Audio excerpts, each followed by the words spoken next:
Okay student, अब हम लोग कवर करते हैं heat of hydrogenation versus hyper conjugation. तो देखिए इस टॉपिक को एक्चुअली में मैं जब सब्स्टिट्यूएंट इफेक्ट पढ़ा रहा था तो वहाँ पे इस टॉपिक को लिया था, तो ये बिल्कुल करेक्ट टाइम है यहाँ पे इस टॉपिक को कवर कर लेंगे।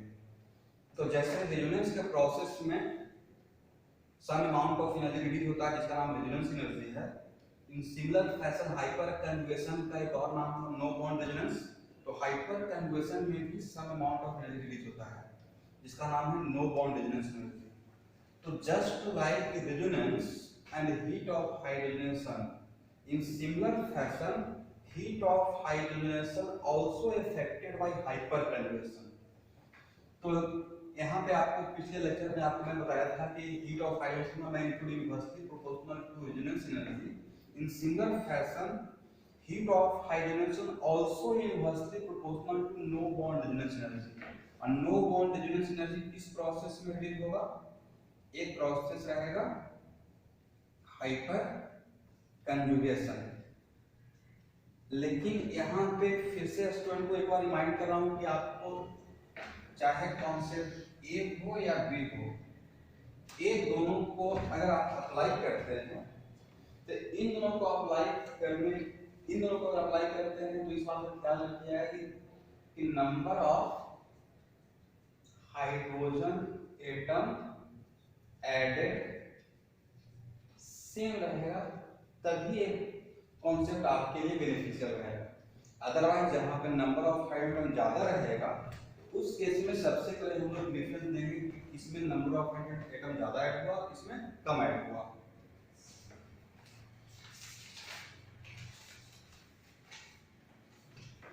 अब यहाँ पे इसको हम लोग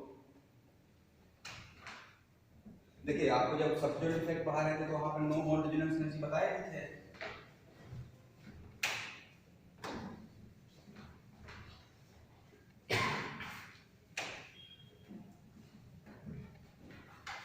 तो ये ऑलरेडी आपको पता है no bond resonance energy magnitude of no bond resonance energy directly proportional to number of hyper conjugable hydrogen atom. यानी कि जिसमें नंबर ऑफ हाइपर कंजुगेबल एटम ज्यादा रहेगा उसमें नो बॉन्ड रेजोनेंस एनर्जी ज्यादा होगा, जिसमें नंबर ऑफ हाइपर कंजुगेबल एटम ज्यादा कम रहेगा उसमें नो बॉन्ड रेजोनेंस एनर्जी कम होगा। And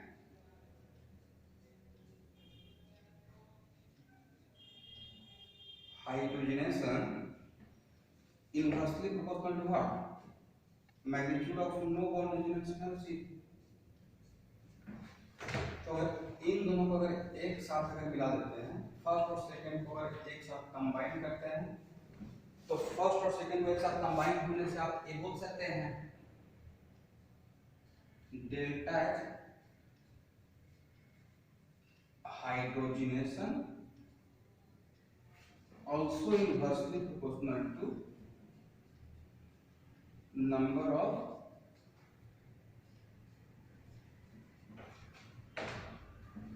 hyper conjugable hydrogen atom.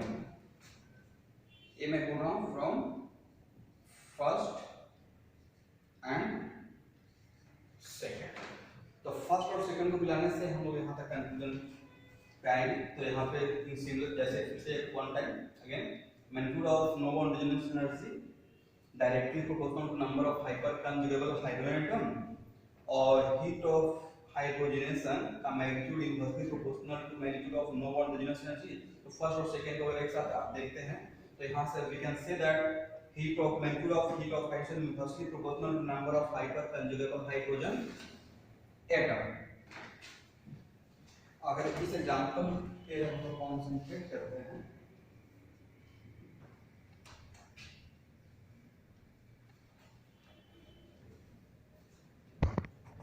First ये है सेकंड ये है थर्ड।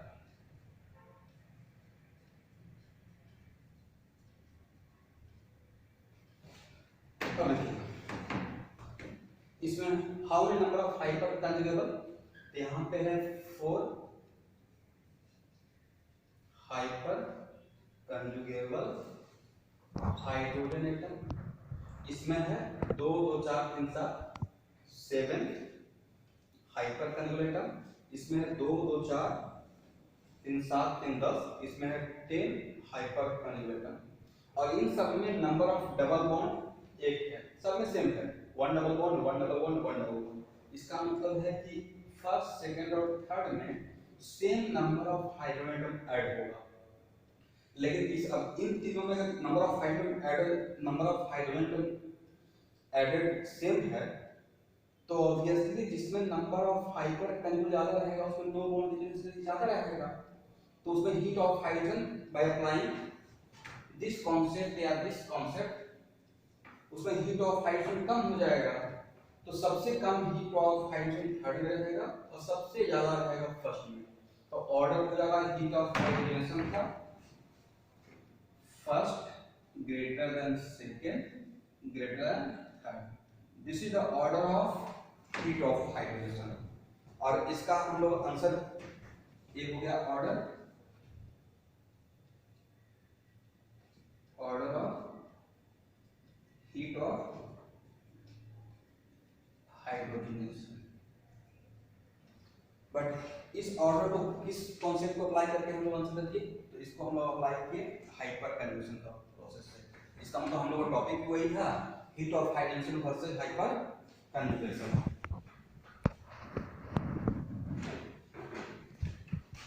एक और एग्जांपल देखते हैं।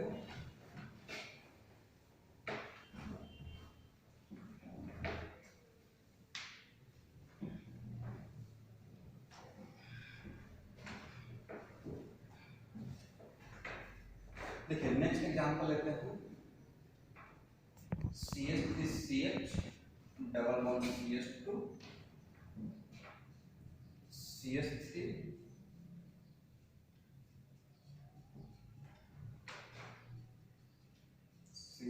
CH3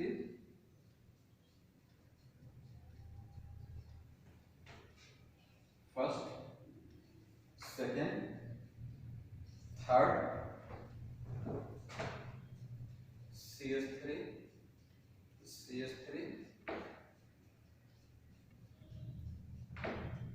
अब देखिए वन थिंग अगेन कि जब आपको heat of hydrogenation versus no hyper conjugation जब देखना है, तो उस टाइम पे मैं आपको ये नहीं बोला हूँ कि प्रोडक्ट सेम होना चाहिए, वो एक अलग कॉन्सेप्ट पढ़ा रहे थे जहाँ पे रिलेटिव स्टेबिलिटी।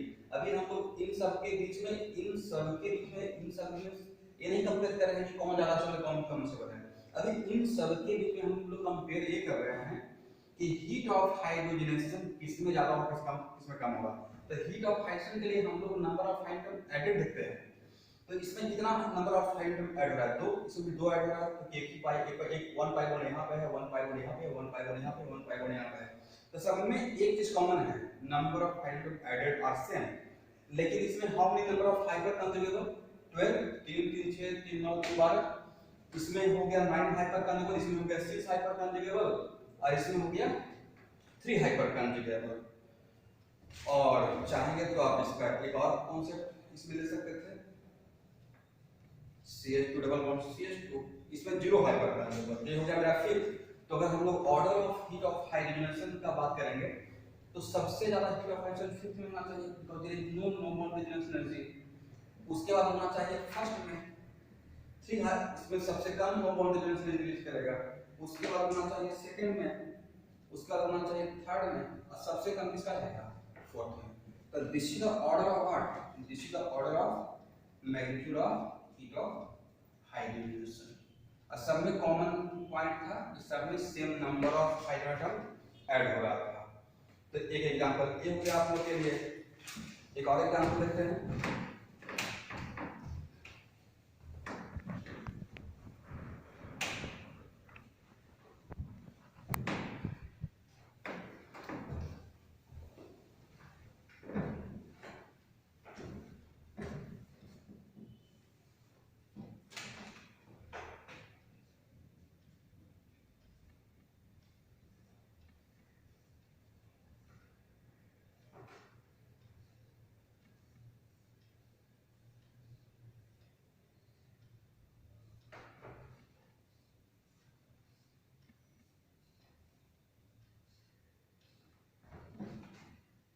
ये है फर्स्ट, ये है सेकंड, ये है थर्ड। इन तीनों में कॉमन है कि सब में अगर आप हाइड्रोजन ऐड करेंगे तो सब में दो दो एटम ऐड होगा। यहाँ भी 2 हाइड्रोजन ऐड होगा, यहाँ भी 2 हाइड्रोजन एटम ऐड होगा, यहाँ भी 2 हाइड्रोजन एटम ऐड होगा। बट यहाँ पे अनकॉमन फैक्टर क्या है, इन सब में रेजोनेंस नहीं हो रहा है, बट यहाँ पे एक और रेजोनेंस के जैसा प्रोसेस हो रहा है जिसका नाम है हाइपर कंजुगेशन या नो बॉन्ड रेजोनेंस। यहाँ पे इसमें 2 नंबर ऑफ हाइपर कंजुगेबल है, यहाँ पे नंबर ऑफ हाइपर कंजुगेबल 2 है, यहाँ पे नंबर ऑफ हाइपर कंजुगेबल काउंट करेंगे स्टूडेंट जिनको पढ़ाया गया है सब्स्टिट्यूशन इफेक्ट। यहाँ पे 3 2 5 है, यहाँ पे 2 2 4 और 3 7। तो सबसे ज्यादा नो बॉन्ड रेजोनेंस का प्रोसेस थर्ड में हो रहा है और सबसे कम नो बॉन्ड रेजोनेंस का प्रोसेस फर्स्ट में हो रहा है। इसका मतलब सबसे कम नो बॉन्ड रेजोनेंस एनर्जी, सबसे कम no bond resonance energy first में रिलीज होगा, सबसे ज्यादा थर्ड में रिलीज होगा। तो इस बेसिस पे अगर आप असल में कॉमन फैक्टर है कि same number of hydrogen add हो रहा है, तो इस बेसिस पे अगर ऑर्डर निकालते हैं तो सबसे ज्यादा हीट ऑफ एटम फर्स्ट का होना चाहिए, उसके बाद सेकंड का होना चाहिए और सबसे कम किसमें रहेगा, थर्ड में रहेगा। This is the order of magnitude of heat of hydrogenation and this question answered according to concept of by applying hyper conjugation. फिर भी अगर स्टूडेंट को कहीं भी किसी भी पॉइंट पे अगर डाउट रहेगा तो आप लोग जो मेरा व्हाट्सएप ग्रुप है जो आपने बनाए हैं या आप कॉल करके मुझसे पूछ सकते हैं।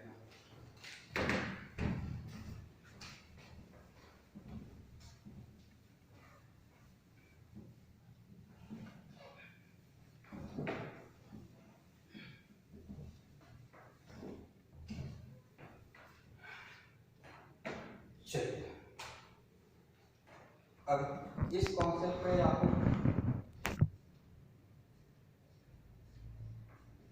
चैप्टर 3 डीकेसी का इन सब क्वेश्चन को स्टूडेंट को ट्राई करना है। पहले आप ट्राई कर लीजिए और आपसे मैं पूछ लूंगा कौन कौन सा क्वेश्चन में डाउट है। जिस क्वेश्चन में डाउट रहेगा उसी क्वेश्चन को, ये चैप्टर 3 में है, नॉट 1, 3 83 84 85 86 87 88 89 90 91 90 इन सब क्वेश्चन को आप अटेंड करेंगे और जो आपसे नहीं बनेगा उसको मैं लेक्चर क्लास में डील करूंगा। अब चलिए अब नेक्स्ट टॉपिक पे आते हैं।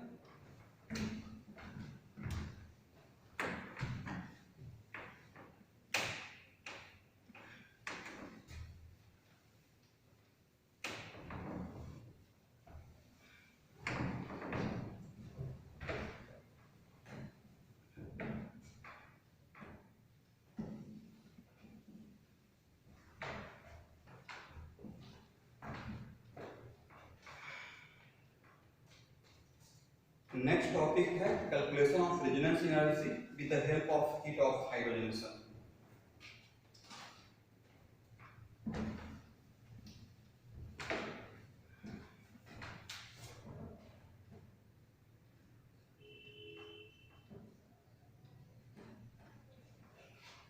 Calculation of resonance energy with the help of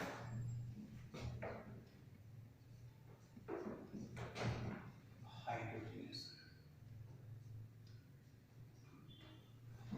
तो देखिए इस टॉपिक को समझने से पहले सबसे पहले स्टूडेंट को ये समझना पड़ेगा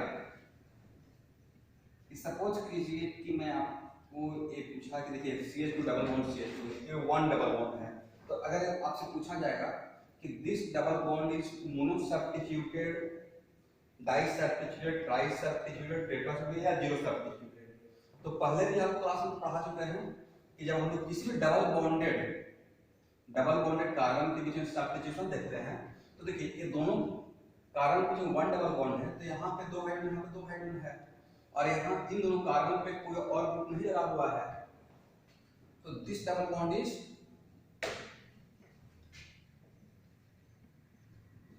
is not substituted, but suppose कीजिए कि यहाँ अब यहाँ से इस 4 हाइड्रोजन में से 1 हाइड्रोजन के बदले कोई मैंने ग्रुप लगा दिया यहाँ, लाइक ग्रुप R। तो यहाँ पे 4 हाइड्रोजन है, यहाँ पे 3 हाइड्रोजन है, तो 1 हाइड्रोजन के बदले कौन आ गया R। तो यहाँ पे बचा कितना 3, तो यहाँ पे कितना हाइड्रोजन के रेस्पेक्ट में कम है 1 है। दैट्स व्हाई इसको हम लोग बोलेंगे मोनो सब्स्टिट्यूटेड। अब सपोज कीजिए कि अब यहाँ पे R है और यहाँ पे R है, या ऐसे बोल दीजिए R1 R2, करेक्ट। तो हम जब इसके रेस्पेक्ट में कंपेयर करते हैं तो यहाँ पे 4 हाइड्रोजन, यहाँ पे 2 हाइड्रोजन, तो बाकी 2 हाइड्रोजन के बदले कौन आ गया R1 और R2 आ गया। And R1 R2 is not hydrogen, point noted. R1 R2 यहाँ पे हाइड्रोजन मत कीजिएगा, नहीं तो फिर सब्स्टिट्यूशन नहीं सही से निकल पाएगा। तो R1 R2 जब यहाँ पे 2 हाइड्रोजन, यहाँ पे 4 हाइड्रोजन, यहाँ पे 2 है, तो बाकी 2 हाइड्रोजन की जगह पे R1 R2 आ गया। तो हम लोग, ये मेरा केस हो गया डाइसब्स्टिट्यूटेड। इसका मतलब कहने का सेंस ये है कि किसी स्टूडेंट को, हालांकि बहुत सिंपल सी बात है, बट फिर भी किसी स्टूडेंट को एक कंफ्यूजन होता है कि सर ये कौन सा सब मोनो है या डाई है, तो आप इससे कंपेयर कर लीजिएगा। और इसके रिस्पेक्ट में जितना हाइड्रोजन कम रहेगा उतना ही वो सब्स्टिट्यूट रहेगा। फॉर एग्जांपल इससे अगर इसको कंपेयर करते हैं तो 1 हाइड्रोजन कम है, तो 1 हाइड्रोजन मोनो सब्स्टिट्यूट हो गया, उसके बदले R आ गया है।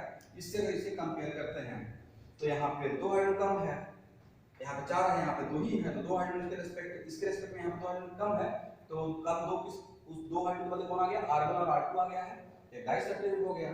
Similarly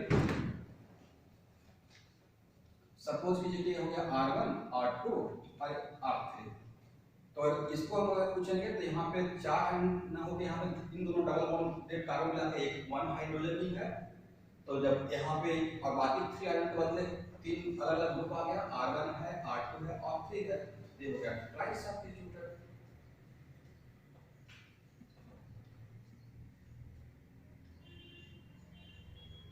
R1 R2 R3 R4, ये हो गया मेरा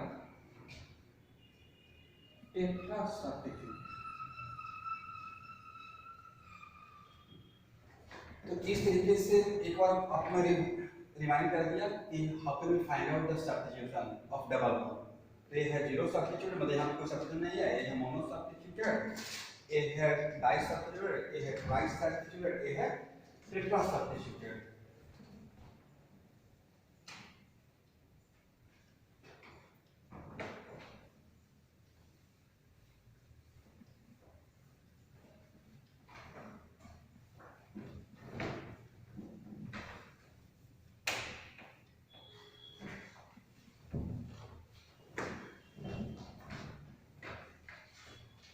चलिए अब आपको एक मैं डेटा प्रोवाइड कर रहा हूं।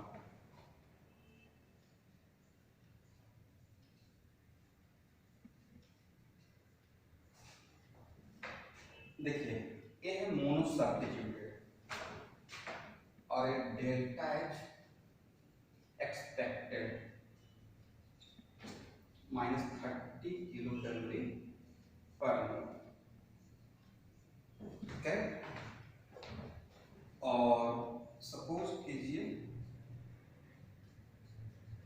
ए डेल्टा ए है हीट ऑफ हाइड्रोजन का डेटा मैं रहा हूं, एक्सपेक्टेड -30 किलो कैलोरी, एक मैंने डेटा प्रोवाइड किया -28 किलो कैलोरी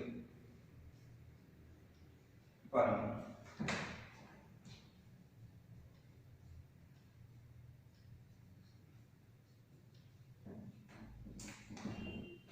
ये है -27 किलो कैलोरी पर मोल।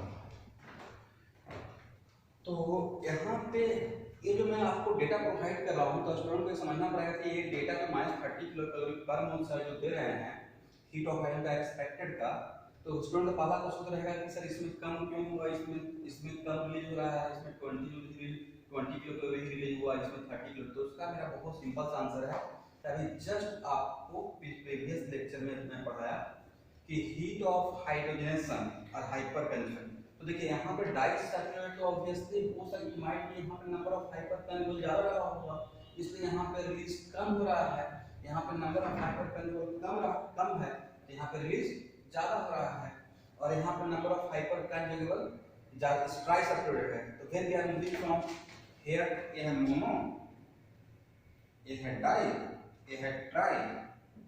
तो when we are moving from here to here, तो मोनो से अगर ट्राई पे मूव कीजिएगा तो obviously number of hyper कंजुगेबल hydrogen ज्यादा होगा, तो हीट ऑफ हाइड्रोजनेशन का मैग्नीट्यूड कम रहेगा, नेगेटिव साइन इंडिकेट कर रहा है कि रिलीज हो रहा है। पहला क्वेश्चन तो आंसर ये हो गया। लेकिन ये जो मैं डेटा आपको -30 -28 या -27 दे रहा हूँ, this is only for one double bond, this is only for one double bond. Suppose किसी मॉलिक्यूल में दो मोनो सब्स्टिट्यूटेड डबल बॉन्ड रहेगा तो -30 और -30 -60 हो जाएगा। वैसे ही किसी में दो डाई सब्स्टिट्यूटेड डबल बॉन्ड रहेगा तो this is the value for one di substituted double bond, not for 2 और 3, this is only for one. अगर दो डाई सब्स्टिट्यूटेड डबल बॉन्ड रहेगा तो इसका इसको 2 से मल्टीप्लाई कर लीजिएगा। वैसे ही यहाँ पर दो ट्राई सब्स्टिट्यूटेड डबल बॉन्ड रहेगा जिसको 2 से, इसका मतलब दिया गया value for only one double bond, जो कि मैं आपको पहले इस नोटबुक में लिखवाया भी हूं या उसको मैं व्हाट्सएप कर दिया था, वो हम देख लीजिएगा। अब नेक्स्ट क्वेश्चन है कि फिर से अगर इस ग्राफ को देखते हैं तो प्रीवियस लेक्चर में इसको मैं आपको दिखाया भी था कि ये है मेरा मोस्ट स्टेबल रिलेटिव स्ट्रक्चर और ये मेरा resonance hybrid,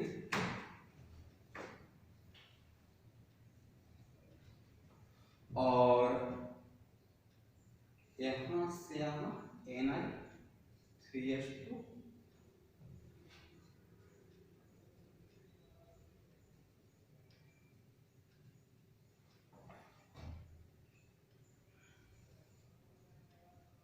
same situation Ni3s2। तो एक्चुअल में अगर रेजोनेंस नहीं होगा तो हम लोग का एक्सपेक्टेशन तो ये रहेगा, ये होता इतना रिलीज होना चाहिए, इसके बीच का जो एनर्जी डिफरेंस है, बट रियलिटी में तो ये इतना तो रिलीज होगा नहीं। रियलिटी में तो एक्चुअली रियल मॉलिक्यूल हाइब्रिड है, तो ये मेरा वैल्यू रहेगा डेल्टा एच एक्सपेरिमेंटल। तो एक्सपेक्टेशन के रेस्पेक्ट जो एक्सपेक्टेड हम लोग सोच रहे थे उसके रेस्पेक्ट में एक्सपेरिमेंटल का वैल्यू कम है, तो कम होने का वजह क्या रहा? कम होने का वजह है कि जो मेरा मॉलिक्यूल था वो एक्चुअली ये मेरा मॉलिक्यूल नहीं है, वो molecule due to resonance process वो एक्चुअली रेजोनेंस हाइब्रिड में कन्वर्ट हो गया। तो रियल में तो ये है, तो एक्चुअली इसके रेस्पेक्ट में यहाँ एक्चुअली रियल में हम लोग एक एक्सपेरिमेंट में रियल मॉलिक्यूल इन्वॉल्व रहता है, बट एक्सपेक्टेशन अगर रेजोनेंस को अवॉइड करके इग्नोर करते तो एक्सपेक्टेशन मेरा ये रहता। तो एक्सपेक्टेशन के रेस्पेक्ट में एक्सपेरिमेंटल का जितना अमाउंट इनकम होगा वो एक्चुअली है क्या? यही तो वैल्यू एक्चुअली रेजोनेंस एनर्जी का वैल्यू था। तो रेजोनेंस एनर्जी का जो फार्मूला आपको बताया था कि resonance energy equal to potential energy, resonance energy का magnitude equal to potential energy of most stable resonating structure minus potential of resonance hybrid. तो देखिए इसके पोटेंशियल एनर्जी के बीच का गैप, इसके इन दोनों के बीच के पोटेंशियल के बीच का गैप जो रेजोनेंस एनर्जी का मैग्नीट्यूड है, और डेल्टा एच एक्सपेक्टेड और डेल्टा एक्सपेरिमेंटल, इन दोनों के बीच का डिफरेंस, इन दोनों के पोटेंशियल के बीच का डिफरेंस, दोनों का डिफरेंस सेम है। दैट्स व्हाई यहां से हम लोग फॉर्मूला नया डेवलप कर रहे हैं।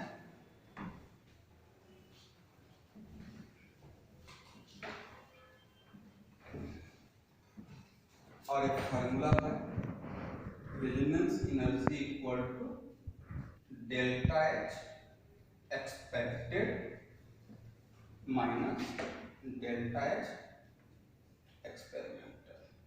और जो एक्सपेरिमेंटल एक्सपेक्टेड है उसमें हम एक्सपेक्टेड में रेजोनेंस के प्रोसेस को इग्नोर करके उसका मोस्ट स्टेबल रेजोनेटिंग स्ट्रक्चर के रिस्पेक्ट में काउंट करते हैं, और डेल्टा एक्सपेरिमेंटल जो होता है वो उसका रेजोनेंस हाइब्रिड से कंपेयर करते हैं। ये एक फार्मूला हम लोग, और इसी फार्मूला के हेल्प से हम लोग रेजोनेंस एनर्जी का वैल्यू कैलकुलेट करेंगे। और इसमें भी कुछ 2-4 क्वेश्चन आपको डीकेसी में मिलेगा, तो कुछ क्वेश्चन हम लोग यहाँ पे मैं आपको सॉल्व करवा दूंगा।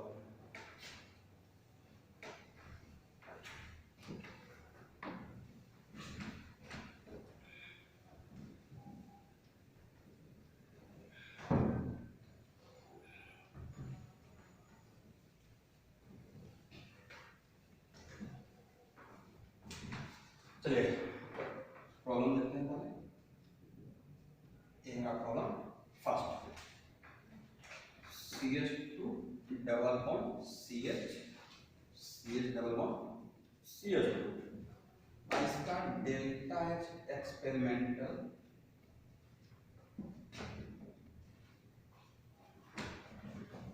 -57.1 किलो कैलोरी। तो देखिए ये है एक्सपेरिमेंटल, तो अब निकालना है कि रेजोनेंस एनर्जी का वैल्यू क्या होगा। तो इसका सॉल्यूशन के लिए एक्चुअल में हम लोग का डेल्टा H एक्सपेक्टेशन क्या रहेगा अगर रेजोनेंस को अवॉइड करते, रेजोनेंस को नहीं सोचते। तो रेजोनेंस अगर नहीं सोचते तो आपका एक्सपेक्टेशन रहता है इस डबल बॉन्ड पर इस डबल बॉन्ड को लेकर, और रेजोनेंस को इग्नोर करके सोचते। तो ये जो डबल बॉन्ड है ये है मोनोसर्टेज डबल बॉन्ड। अभी जस्ट आपको पढ़ाया था कि how can we find out the substitution of double bond.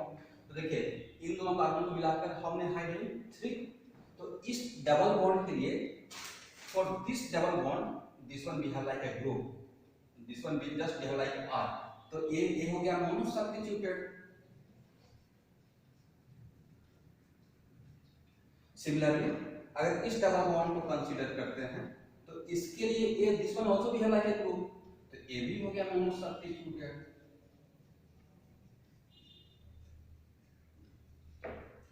तो अब इस मॉलिक्यूल में दो मोनोसब्स्टिट्यूटेड डबल बॉन्ड है, और डेटा जस्ट अभी जो डेटा मैंने लिखा बोर्ड पे, तो वन मोनोसब्स्टिट्यूटेड डबल बॉन्ड के लिए एक्सपेक्टेड कितना था -30, तो इसके लिए भी -30 लेना है और इसके लिए भी -30 लेना है। तो आपका डेल्टा H एक्सपेक्टेड कितना हो गया -60, और एक्सपेरिमेंटल कितना दिया हुआ है, एक्सपेरिमेंटल दिया हुआ है -57.1। तो रेजोनेंस एनर्जी का वैल्यू क्या था, delta H expected minus delta H experimental, तो यहाँ पे हो गया -60 और -57.1, तो -60 अब +57.1, तो हाउ मच -2.9 किलो कैलोरी, इतना ही रेजोनेंस एनर्जी रिलीज हो रहा है। और देखिए सबसे बढ़िया बात है कि नेगेटिव साइन आना भी चाहिए था, क्योंकि रेजोनेंस का प्रोसेस में रेजोनेंस एनर्जी क्या होता है, मॉलिक्यूल से रिलीज होता है। तो नेगेटिव साइन केमिस्ट्री में क्या इंडिकेट करता है, नेगेटिव साइन केमिस्ट्री में इंडिकेट करता है कि एनर्जी मॉलिक्यूल से रिलीज होता है। तो करेक्ट आंसर क्या हो गया -2.9 किलो कैलोरी पर मोल।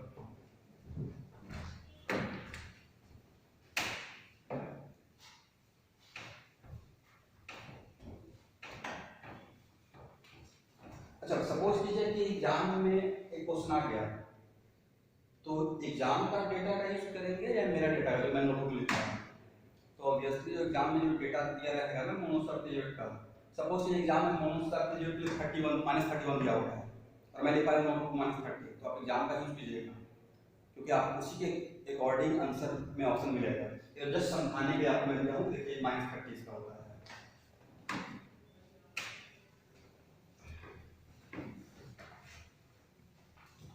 अब नेक्स्ट प्रॉब्लम लेते हैं।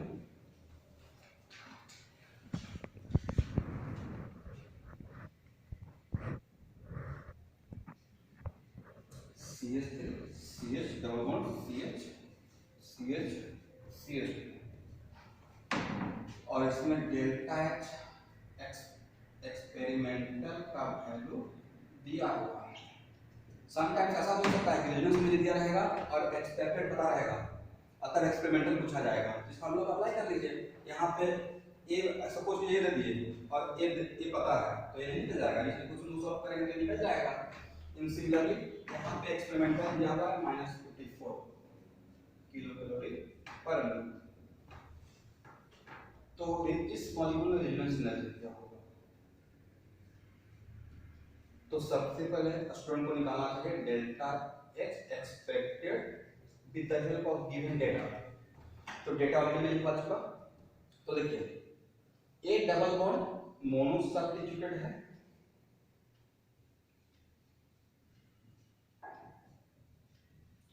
और ए डबल बॉन्ड, तो ए डबल बॉन्ड के लिए इस डबल बॉन्ड के लिए ए और ए जस्ट ये वाला है, तो ये हो गया मेरा die substituted,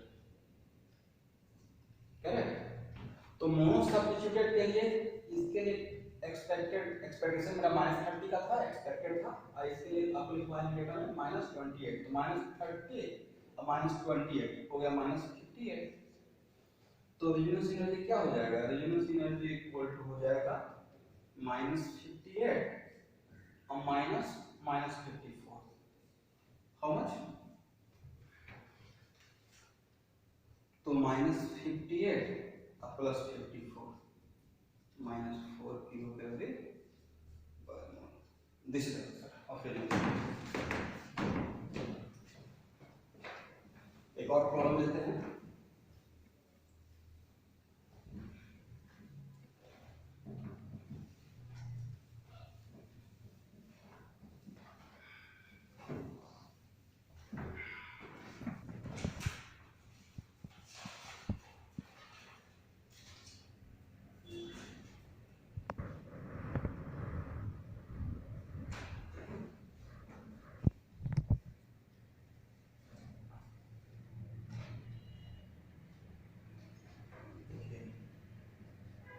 delta experimental,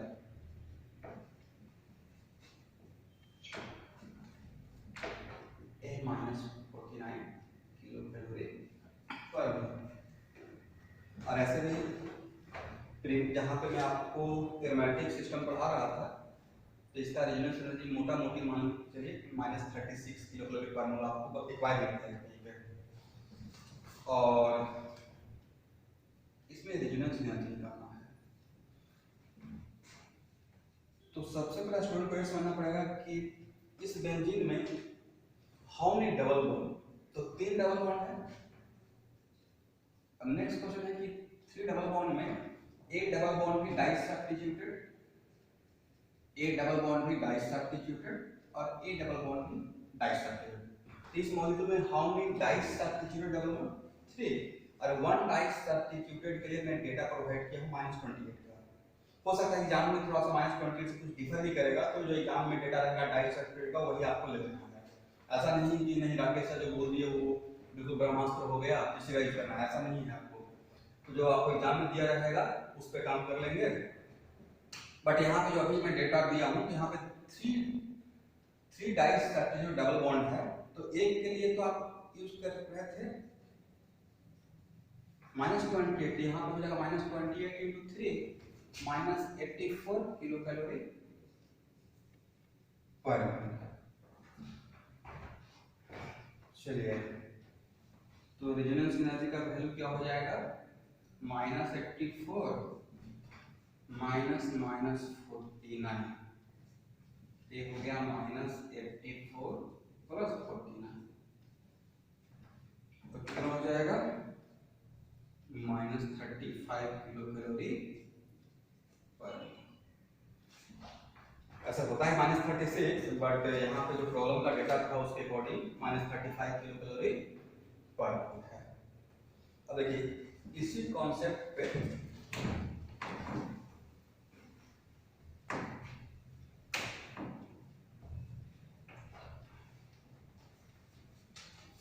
student 2 question आप लोग के लिए मैं दे रहा हूं, और नहीं बनेगा एक चैप्टर 1 डीपीएससी का, इसमें 2 क्वेश्चन है, एक क्वेश्चन 94 और एक है 96। इसको आप सॉल्व कीजिए, अगर नहीं बनता है तो मैं सॉल्व कर दूंगा फिर। और जो भी क्वेश्चन में डाउट रहेगा, जितना भी होमवर्क में दिया हूँ, एक तो होमवर्क दिया चैप्टर 3 का और एक चैप्टर 1 का, तो जो भी आपसे नहीं बनेगा वो मुझे व्हाट्सएप ग्रुप में बता दीजिएगा, तो वहाँ पे मैं फिर से उसका सॉल्व करके 1 बाय 1 मैं वीडियो लेक्चर आपके लिए रेडी कर दूंगा। और देखिए इस टाइप का ऑनलाइन क्लास में आई विल ट्राई बहुत बढ़िया से आपको नोटबुक भी दें और यहाँ पे समझा दें। दैट्स वाई आपको 1% भी एक नहीं होगी क्लास में बैठ के क्लास नहीं कर रहे हैं, बट इसमें दोनों तरफ से सपोर्ट करना पड़ेगा। जो भी आपको भेजते हैं थोड़ा कुछ, जब भी कुछ पूछते हैं तो ग्रुप में रिस्पॉन्स किया कीजिएगा, ऐसा नहीं कि बोल रहे हैं और बातों को इग्नोर करके कंट्रोल यस में तो कुछ बोल ही सकते हैं, उसमें तो ज़्यादा आपका टाइम लगेगा नहीं, थोड़ा सा रिस्पॉन्स करने से मुझे लगता है कि हाँ आप लोग भी मेरे बातों को सुन रहे हैं, समझ रहे हैं। चलिए ये टॉपिक तो कवर हो गया। अब आपके लिए दो टॉपिक रेजोनेंस में और रखे गया है। एक टॉपिक है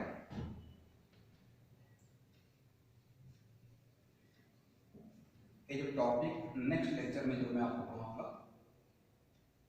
next topic solvent effect on contribution of RS in RH। एक टॉपिक तो मुझे ये कवर करना है और एक है